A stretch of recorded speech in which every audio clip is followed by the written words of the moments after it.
Hi, I'm Cliff, and this is my garage. Today, we're going to be doing a simple mod to the Cayman's front bumper that's going to make it look better, make it easier to maintain, and it's going to give you an extra 15 horsepower.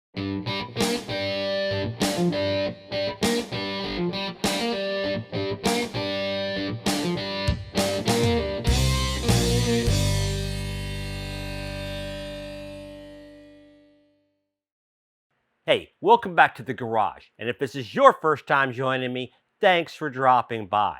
Now, I think it's pretty indisputable that the Porsche Cayman, the 987.2, which is what I have, is one of the most beautiful cars ever designed. In fact, I think it's arguable that it's the most beautiful car ever designed. I know some of you disagree with me, and of course, you have your right to your wrong opinion. However, that's not to say that the Cayman's design is perfect. There are some elements that I really just don't like. Some things that I really look and think, I wish they hadn't done it that way. But overall, I think it's fantastic. But one of the things that I kind of wish they'd done differently was the details on this front bumper. It's not bad at all. But I'm not a real big fan of the hot dog lights that are down here. They just look to me a little strange. Maybe strange isn't the word, but I don't particularly like them. I'm also not a big fan of the driving lights down there or the daytime running lights. They're okay. They're a definite improvement on the 987.1, but I'm still not too keen on them. However, one of the biggest things that I don't like or that I wish was different is the grills. Now, it has to do with both the aesthetics and the practicality of the grills. Now, aesthetically, I just not too keen on the way that they're laid out. They're okay, they're not bad. I prefer a different style. I prefer the design where the intake vents on a car are just wide open, big gaping openings, just ready to draw in all that air, scoop up woodland creatures and maybe even the occasional small child. I don't know, it just appeals to me. I mean, the appearance, not scooping up small children. Another issue with these grills is practical, and that's the spacing of these bars. Now, these bars are too far apart to realistically stop much of anything. I have found big leaves, cigarette butts, insects galore. I mean, really huge, like dragonflies. I found chunks of race rubber, small rocks, dirt and sand and mud. I mean, everything pretty much just goes flying right through here and ends up clogging up the radiators, especially at the bottom. Conversely, they're too close together. They are so close together, it becomes extremely difficult, if not impossible, to get a vacuum cleaner wand down in there far enough to vacuum out all the crud that ends up flying through these grills. I've done the best I could, but just here in this photo, you can see how much gunk is still down there. And in fact, in this photo, about 75% of it has already fallen out, just removing the bumpers. So in terms of a practical standpoint and dealing with the radiators, the spacing on this, or these bars, is pretty much the worst of both worlds. Too far apart to really do any good, too close together to make it easy to clean.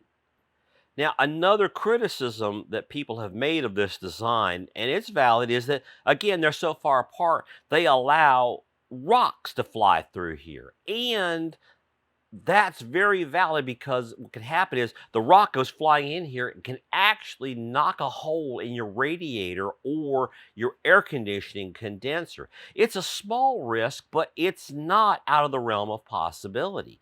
Now, of course, pulling this completely out doesn't do anything to solve that. But I have another plan in terms of installing a guard in front of the radiator to protect it from flying debris. Now, you can purchase or make grill material that goes behind these bars.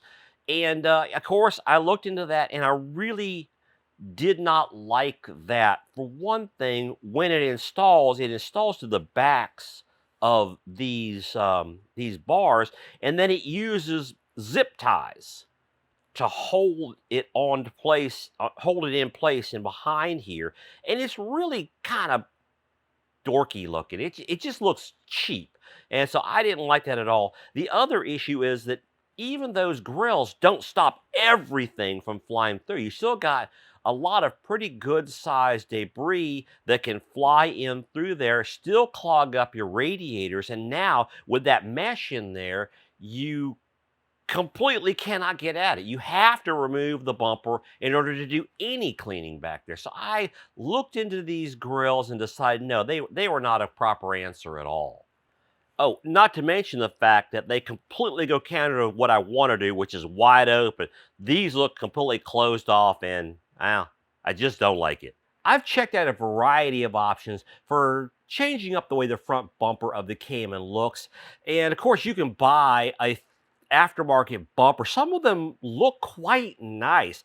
However, by the time you get the bumper and you get it fitted and primered up and painted, you're looking at $3, $4, maybe even $5,000. And that's an awful lot of money for something that's really purely aesthetic. So I started taking a look at this thing and thinking, I wonder if I can just take the grills out, which I tried. I tried just removing the front grills, and especially on the sides. It looked kind of cool, but taking out the grill entirely with this trim around the edge, not the lights, just the lower part, it just gave it a very unfinished look because now there's a gap in between the radiator ducts and the shell of the bumper cover. It wasn't horrendous, but I just didn't like it. I started thinking, well, I wonder if I can just cut the grill pieces out of there. And as I'm prone to do, I just got the urge one afternoon, took the bumper off, pulled out the part, figured out how it all came apart, and just started cutting away. And I'm pretty happy with the results. As you can see on this front duct, it's now wide open. It's got that aggressive coming to get your children look, and I'm pretty happy with it. I think it looks really good. So today, I'm going to show you how I did that on the other duct, and then we're going to discover how well it works on the center duct. At least if the center duct is a disaster, they're relatively cheap to replace.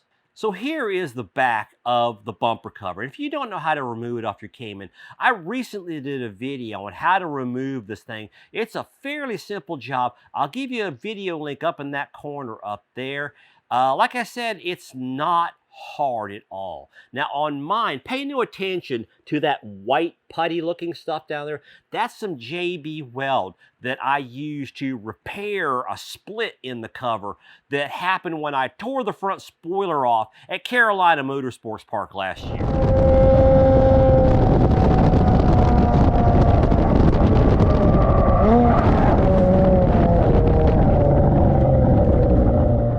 The piece we need to get out is this piece right here. It's this molding that goes all the way around here. It comes up in this area and it kind of holds everything in place. The lights themselves don't come out, just this backing piece. Now this is the pump, I believe, or at least it's the windshield, or not the windshield, but the headlight washer you can see poking up here. And of course, if you don't have a headlight washer, you're not going to have this piece, nor are you going to have this tubing here. So let's start off by getting this wire loose here, this connector for the, I think that's for the hot dog light. And you're going to, if this is like the connector that you saw in the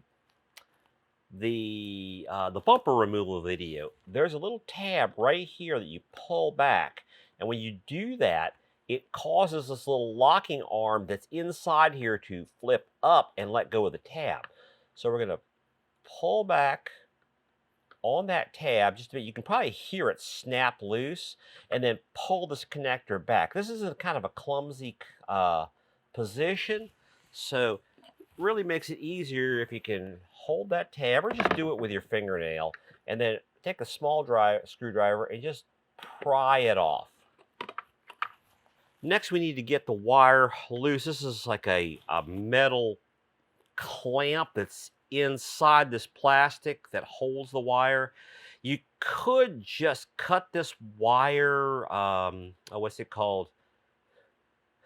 Uh, the plastic wire thingy. Oh my lord, what is this called? A zip tie. But it's kind of integrated with the whole thing. So just work a small screwdriver up in here and just keep prying at this. It definitely does not want to turn loose. It has some teeth that are digging into the plastic, but slowly work at it and it will eventually come off. If you've got the headlight washer, the way you get this loose is these two arms here go through and clip into place. So we're going to push a screwdriver in there and just kind of pry it back. And then do the same with the other side.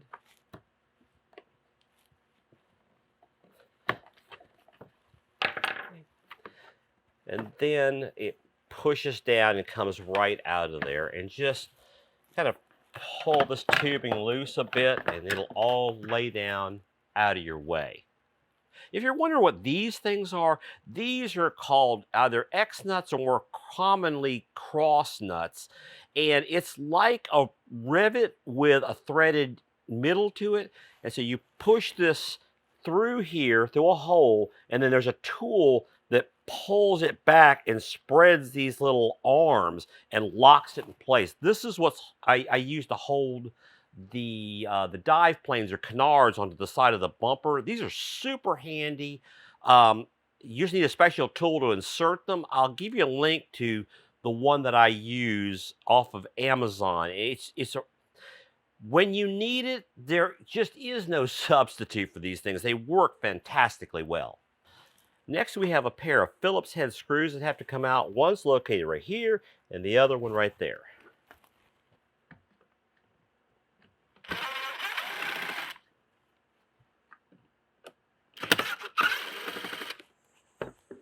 So now we're left with a whole bunch of these little tab connectors all around here.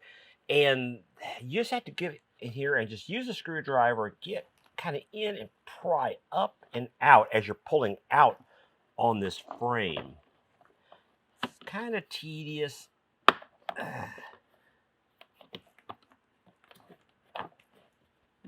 You just kind of got to keep working at them, getting all of them loose, and just working this plastic piece off of here.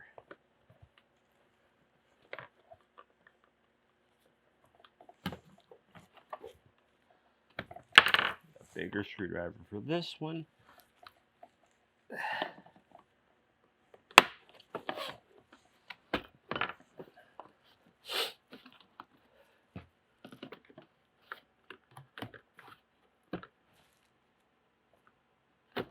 That one just popped loose on its own. Okay, there we go. And now on the back here, we just need to take some needle nose pliers and just squeeze those prongs together, and we're all loose. Well, not us personally, just the grill is loose. Just to make things a little nicer to work with, I took the grill into the house, used the kitchen sink to wash it down with some detail brushes. I gotta say, my wife loves it when I do things like this. Now we're gonna cut these spars and ribs out of here, and to do that, we're gonna use this back saw that's modeled on a Japanese dozuki saw. If you're not familiar with back saws or dozukis, they're super handy. I bought this probably 20 years ago, and this is the original blade that came with it. It's extremely sharp. The blade is very flexible, and if you look, there is no set on these teeth. The teeth don't move, go to one side or the other. They're perfectly in line, so it cuts a curve that's just barely bigger than this blade. Very controllable.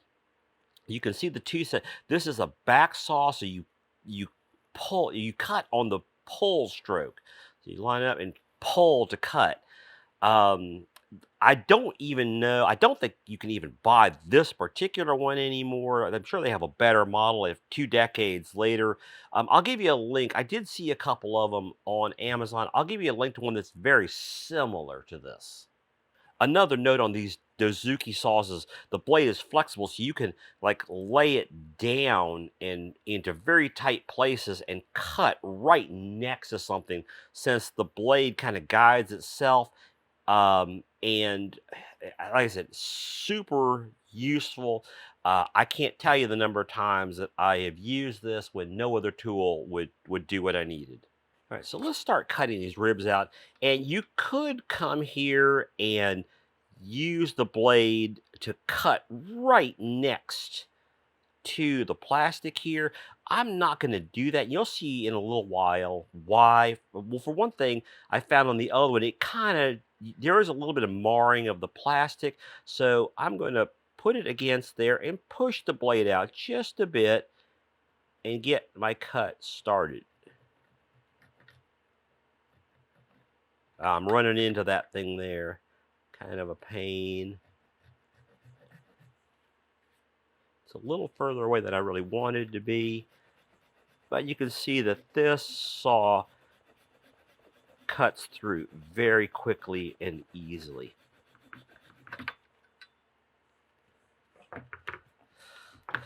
Let's repeat that here. Again, I'm going to push the blade away just a bit so I've got no danger of marring the bottom of the frame. Here, I'm going to lay it down again, just lift up a bit and take my time getting this cut started.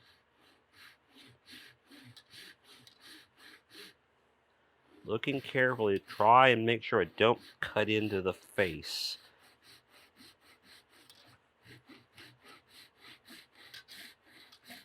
And the blade is really tight in this space, so I'm going to turn it over and go the other way.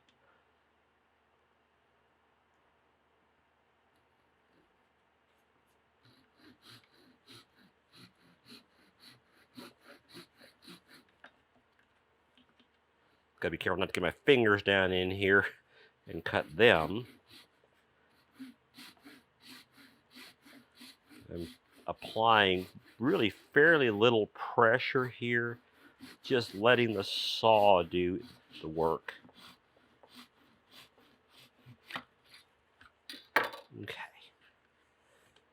All that. This one's a little more challenging because of the tight spacing and not wanting to get into the curve. So I'm going to cut even a little further back than the others. And this is, you'll have a lot easier time because I'm having a hard time holding this in a position such that you can see.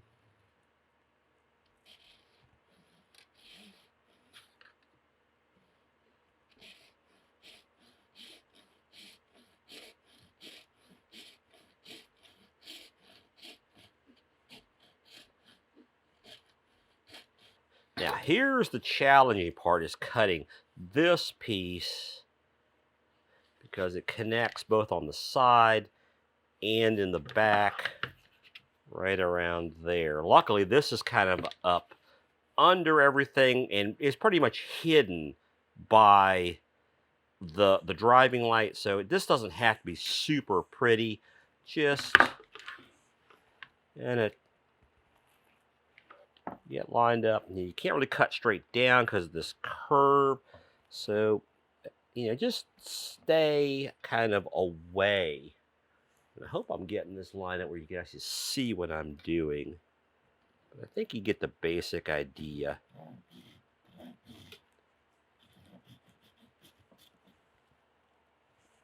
Just keep checking my position and how far down I'm cutting. Okay, That's pretty close. Now I'm going to switch to cutting this way. Let's see. The cutting from this side is easiest. That's what I determined last time.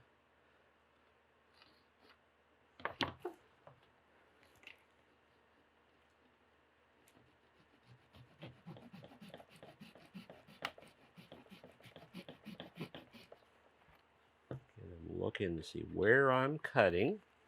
Make sure I'm not going the wrong way here.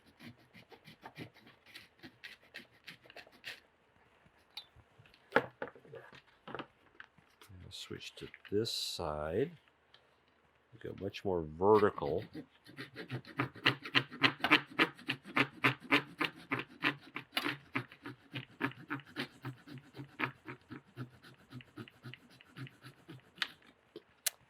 we go.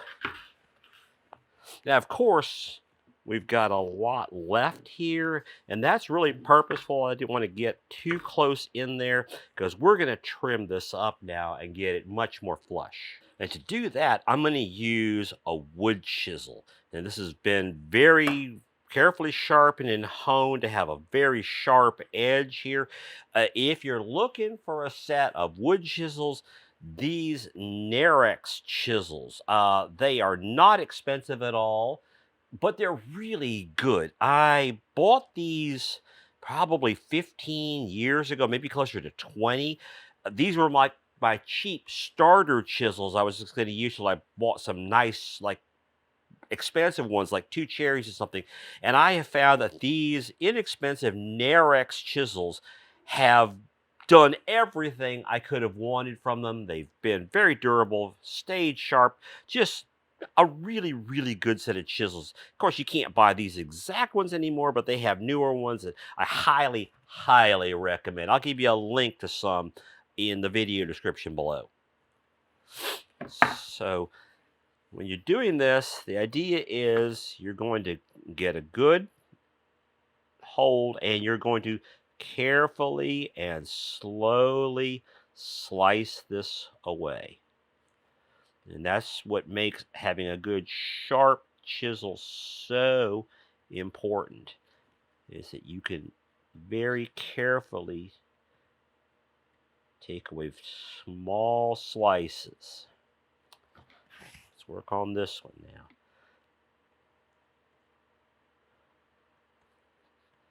If you find it's tough, go and try sliding the chisel sideways and get this slicing motion.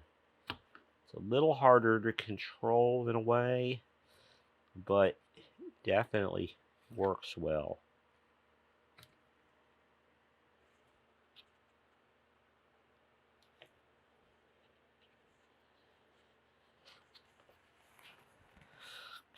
We'll leave that for now.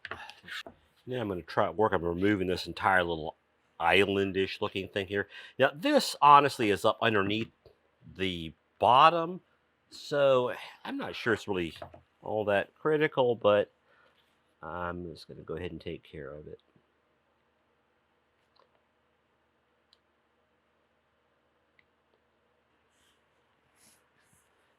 And clean these areas up, starting with this one.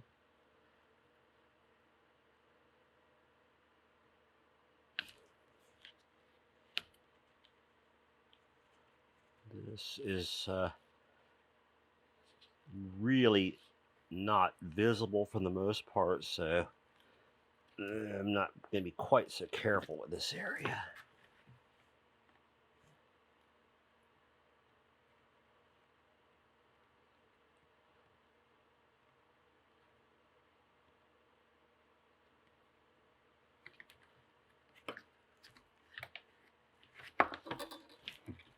Alright. Looks pretty good. So now we're going to refine this finish with sandpaper. I'm starting off with some 220. And this is fairly soft plastic, so take your time.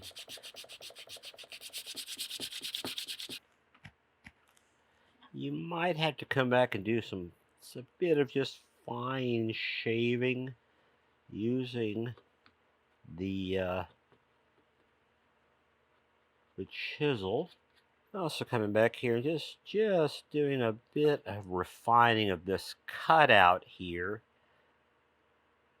Again, using the chisel very gently. Change out your sandpaper often. This plastic does clog it up pretty quickly. You'll find you're just sort of rubbing on it with no effect. So I started off with 220 grit and then went to 400 and then finished up with some 600 grit sandpaper to get a fairly nice smooth finish. You may find it more comfortable to wrap some sandpaper around a block of wood. You'll find this easier to do. If you do that, make sure to take and like ease the edges here so that helps keep it from gouging in as you're using it.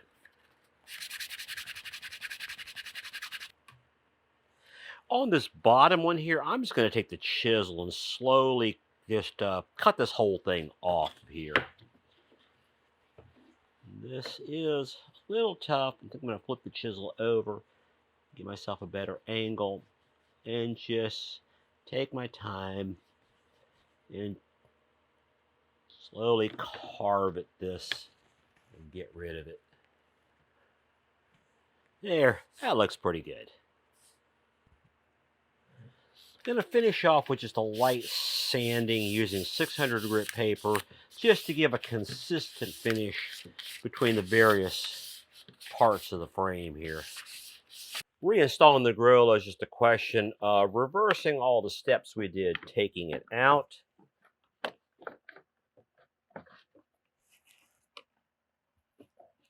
Getting all these clips reinserted. Or snapped into place, whatever the correct technical term is for that. Off this wire holder, back into that hole. Just kind of bend up a bit and you'll be able to get this washer back in easily.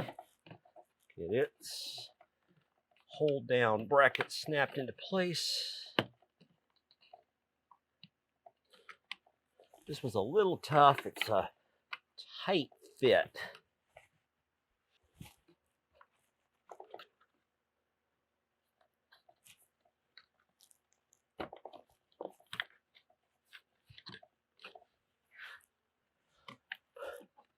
Put that wire holder back on, reconnect the plug here.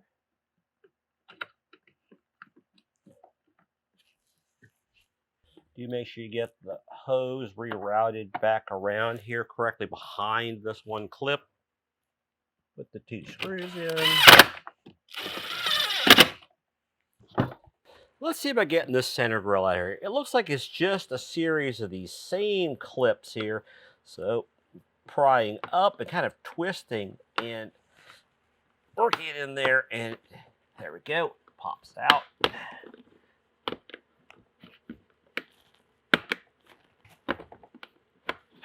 Yep.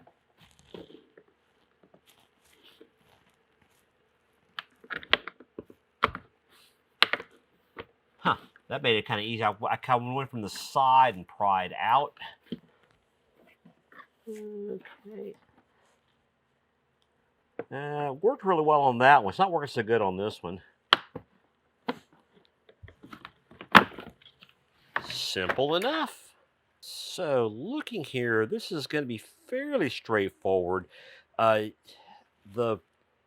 vertical bars come on like they're little islands of their own. Should be able to carve those away without too much difficulty. Get it looking nice. The sides here,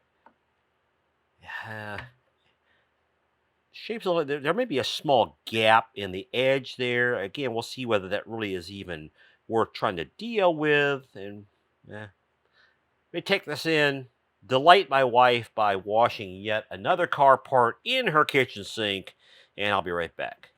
All right, that's much nicer to work with, and let's start cutting.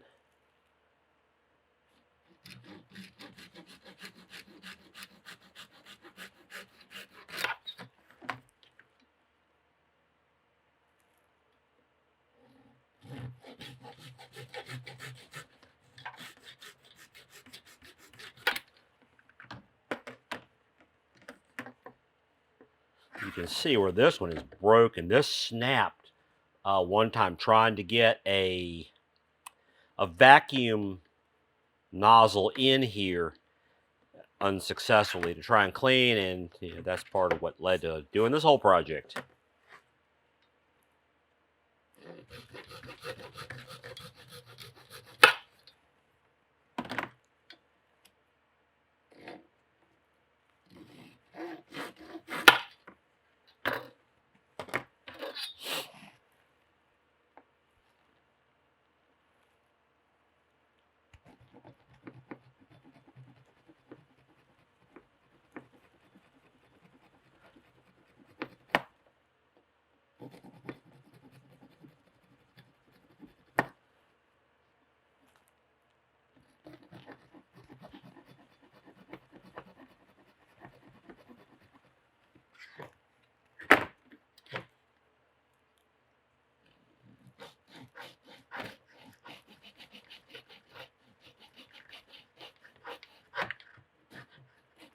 Boy, this is clumsy.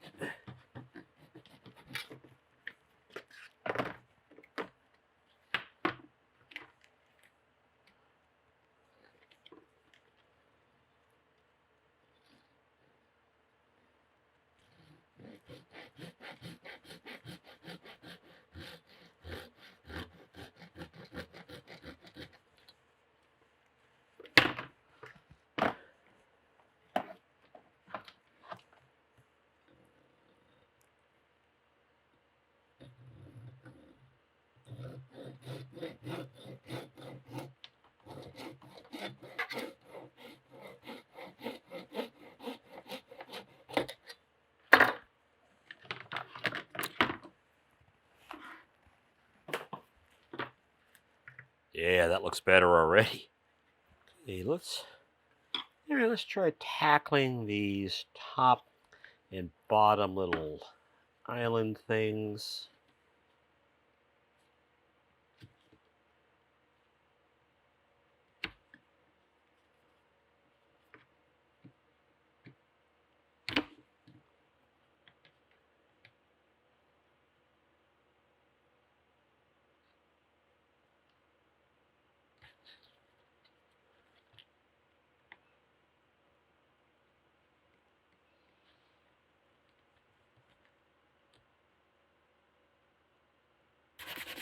It's really not going to be visible at all. Really bothered you, you could get in here with some very fine carving files and straighten that out. I'm not that worried about it. These side ones are going to be a booger. So I'm finding that these are much easier to do by putting the piece down here and holding it, and then using this sort of a motion. I'm getting a lot better control. So much better way to go about it. Well, I am super happy with the way this came out. I really like the overall look that I ended up with. Now, of course, this is the full project. I still have to do those radiator guards that will fit inside the ducts, or actually probably mount right to the front of the radiators. But this part, we're finished. Now, I know some of you are going to be bothered by these little gaps that are left here from where we cut the spars away, as well as the two gaps that are located here. Now, this one up here, I don't think is a big deal because it's so far up there by the light, you're just not really ever going to see it. These don't bother me because they actually kind of look like maybe it was designed that way, a little aerodynamic thingies or something. This square hole is the only one that really is kind of odd looking. But in the name of completeness on this project, I went into Fusion 360 and I whipped up a design for some fins and a little button thing. And then I 3D printed it on my 3D printer, And these little fin gizmos just slide right in here and give it a completed look, sort of. And then this little, button thing here, I'm still refining the fit on it and everything, so it'll be a little better in the future, but that's the idea right there, is that it just sort of hides that square hole. Now I'm going to paint them flat black, probably repaint this whole thing just to get a nice even finish on the whole thing, but I think that I'm not sure that's really all that great an improvement. This is definitely improvement. These, I could take them or leave them. What I'll do is I will take the STL files for these things and I'll upload them to my website, cliffsgarage.tv. And you go there into the download section, you'll be able to grab you and you can print these up yourself.